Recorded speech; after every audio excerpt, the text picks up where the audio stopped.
Les flacons à odeur sont aussi contenus dans de grands coffres nommés nécessaires.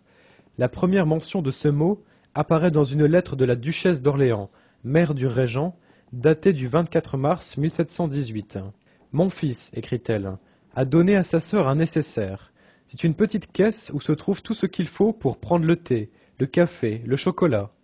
Les contes de Lazare du Veau mentionnent qu'un nécessaire a été livré à Louis XV, comprenant les effets pour la toilette, mais aussi les accessoires utiles pour un léger déjeuner. À côté de ces imposants nécessaires, on assiste au cours de ce siècle surnommé par Voltaire le siècle des petitesses, à une prolifération de délicieux et charmants brimborions, comprenant étuis, flacons, nécessaires, que l'on retrouve dans les poches des élégantes. Les nécessaires de poche renferment la minuscule reproduction d'une toilette portative, où flacons, entonnoirs, cure-oreilles, gratte-langue, enfin tablettes d'ivoire, chargées de doux messages, s'encastrent avec minutie dans leur petit logement.